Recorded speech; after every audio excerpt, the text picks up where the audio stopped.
next keynote is certainly doing her part to address a lot of the unemployment issues that we're asked about there. Jill Nelson is CEO and founder of Ruby Receptionists. Ruby is a virtual receptionist company, but it is way more than that. In a world where all of us are over-technologized, Ruby has taken customer service and the personal touch to a completely different stratosphere. And they are celebrating their 10th anniversary, 10th year in business this year, and they have a lot to celebrate.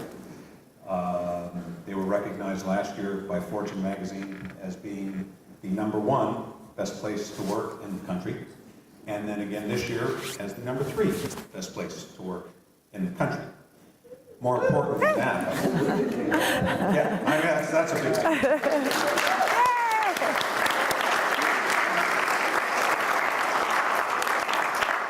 More important than that, however, they are a Lighthouse Award winner, Portland Business Journal. They've been on the fastest growing company list for 7 consecutive years. Could be only our second double Lighthouse Award in history in 3 years. If you take a tour of Ruby sometime, you walk through that place and it just reverberates with this positive energy. And it's a great environment. And I think you're about to see where all of that comes from. Ladies and gentlemen, Jill Nelson. Thank you.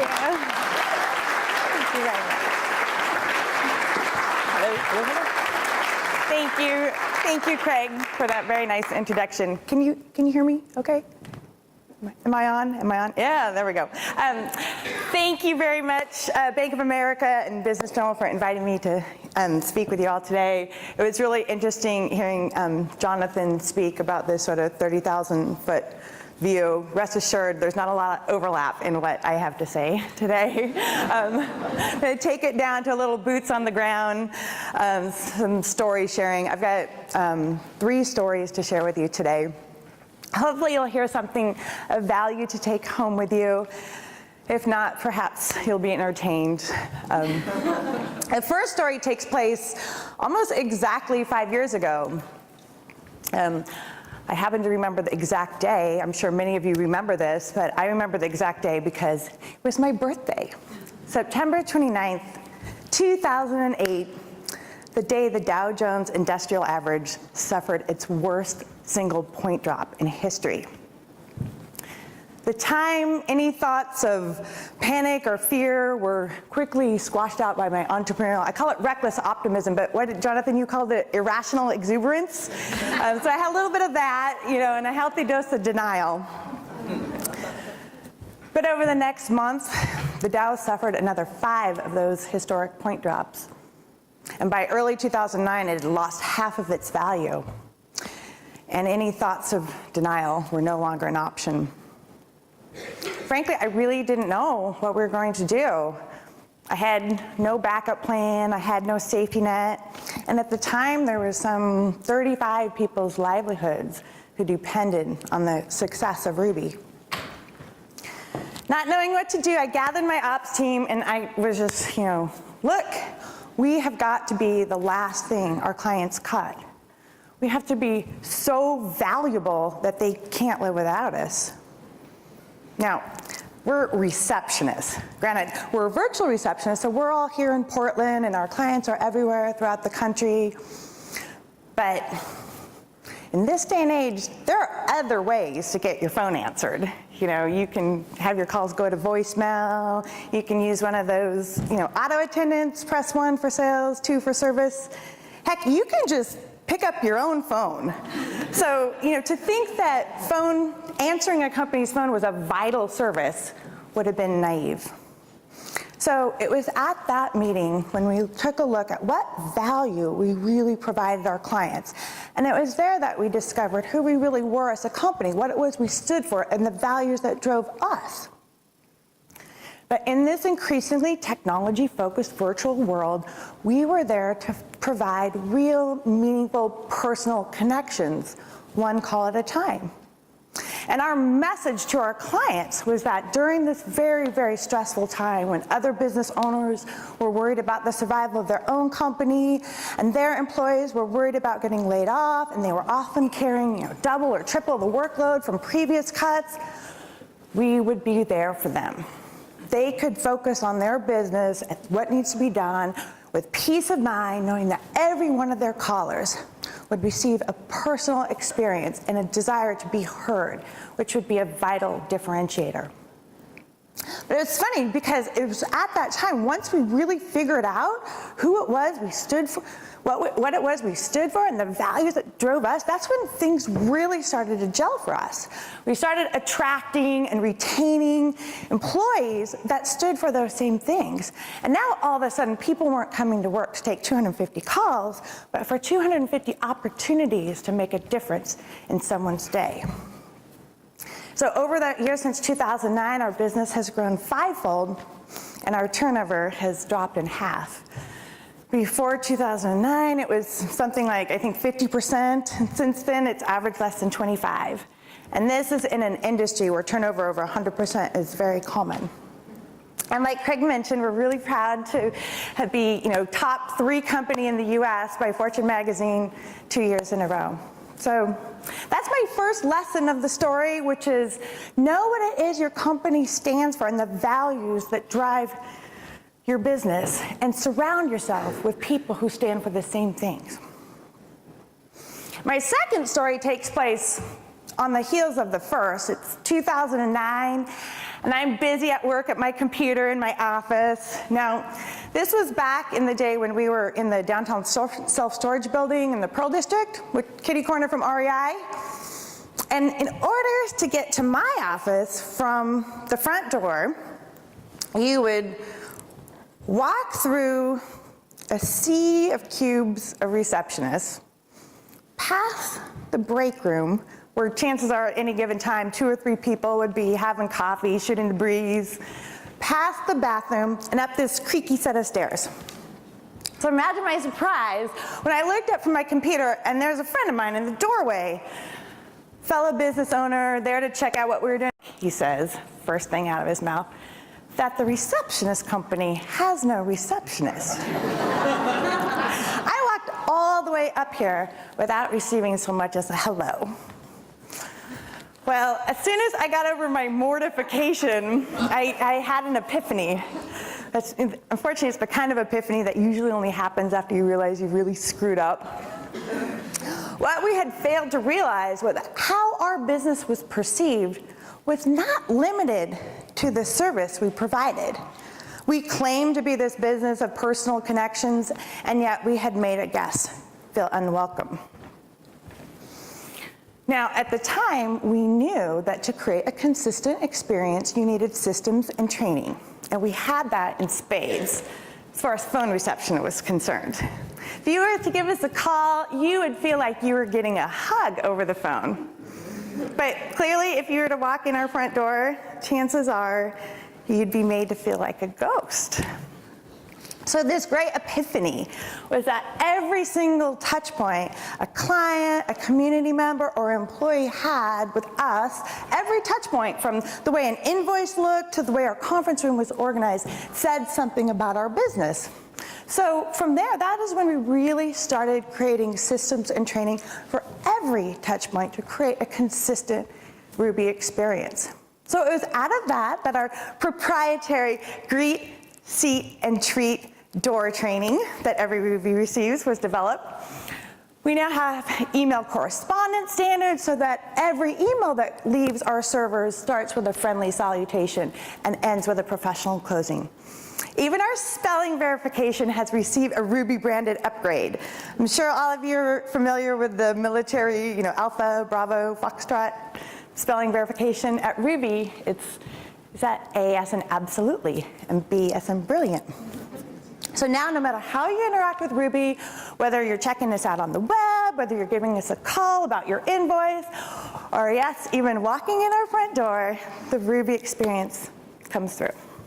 So that is my second lesson, which is create systems and training for every touch point of your business for a consistent brand experience. Fast forward now a couple years to my third story. It's now the summer of 2011, and we are cooking. What was, years ago, 20-some receptionists in a company of 35 answering calls for hundreds, we're now 80-some people answering calls for well over 1,000. And the very core of what we stood for, those personal connections, is in jeopardy from just our rapid growth and sheer volume of calls that we handled. At the time, something like, I think 40% of our receptionists were in their first 90 days. But even then, our veteran receptionists, ever dedicated to that personal service, were doing some pretty special things. We even had one receptionist who, on her own vacation, visited out-of-town clients. So again, not knowing what to do when we were faced with a threat, took it to my team. This time, I met with every single one of my employees over the course of a month. It took about small groups of 8, and just asked them, as we continue to grow our workforce and our client base, how do we keep alive that mission of personal connection? They had a lot of ideas that they shared, and many of them are still in use today, but there's the most significant contribution that came out of those meetings is what they told us they needed from us. And what they told us they needed from us can really be summed up in 3 words. And those 3 words make up today the Ruby management philosophy: incent, inspire, empower. So incent. We all know what that means, but ask yourself, what outcome are you incenting? At Ruby, the number of calls someone took each day used to be the #1 determining factor of their raise, followed closely behind their attendance record. Today, it's the experience of those interactions that we measure through unsolicited feedback from our clients, as well as our observation of how they engage with fellow Rubies, that determines their raise. Inspire. Now, in order to give a personal experience, there's not a step-by-step script you can follow. We are asking our receptionists to step outside of business as usual, to give our callers what they don't even know they want, to do whatever we can to make their day better. Now, in order to give that kind of service, spirits need to be high. You know that old saying, meetings will continue until morale improves? Doesn't work. Not that I would know from experience, I promise. But what does work, what we have found that works, is to inspire by treating our employees the way that we would like them to turn around and treat our clients and their callers. So it starts with the first day. We want to make a great first impression on them. And so when they get to work, not only is their computer all set up and ready to go, but there's a Ruby branded gift on their desk and a personal note card from their manager welcoming them. There's also a neighborhood map made in-house in Ruby colors, dotted with all our favorite places to grab a quick bite to eat, a cup of coffee, or a cheap place to park. We want them to feel welcome, we want them to feel special, and we want them to feel like we've anticipated their needs. So we inspire by example, but we also are huge fans of story sharing as a way of inspiring. So we share stories of client interactions with big posters in our break room, in our training room. We share stories on a digital photo frame that revolves in our lobby. The best stories get told at staff meetings along with cash prizes. And lastly, empower. We want to give our employees the tools and freedom to do what they need to do. Now, one example of this, and this is one of the ideas that came out of those brainstorming sessions, is that we have a prepaid Amazon account that every employee has access to. And they can purchase anything they want at any time for any amount for any client, no questions asked. They just have to be willing to share the story. So to illustrate this management philosophy in action, I'll tell you about Whitney, the receptionist. Whitney was in her first couple of weeks at Ruby when she took a call for one of our clients. It was an attorney who had just gotten in a car accident. It happened to be their insurance company following up on a claim. unable to reach our client, Whitney happily took a message and included in the message, hope you're okay. A couple of days go by, and our client's at his office at work. Package arrives for him with a note from Whitney, the receptionist. It says, heard you were in an accident. I sure hope everyone's okay and that you never need this, but just in case, enclosed is an emergency roadside repair kit for you. So of course, our client was bowled over, and he ended up posting his high praise on an attorney listserv with over 3,000 members. And that in turn prompted several blog posts to be written about Ruby. So even though Whitney was in her first couple of weeks, she knew it was the right thing to do because she'd been inspired by other similar stories. She had been empowered by the Amazon account that was prepaid and available to her. And she'd been incented because she had been given the performance review criteria. So that is my third lesson: to incent, inspire, empower, and align staff to achieve results. So over the next 5 years, we have really big plans for continued growth, and I'm sure there'll be many more lessons we'll learn the hard way, and we'll have many more stories to share. But we'll take with us the lessons of our past that I hope you find valuable too, which is to know what it is your company stands for and the values that drive you, and surround yourself with the staff that stands for those same things, to create systems and training across every touch point for a consistent brand experience, and incent, inspire, empower, and align staff for amazing results. Thank you. I'm Jill Nelson.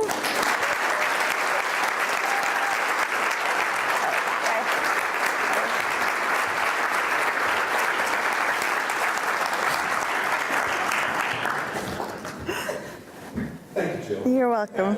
So I think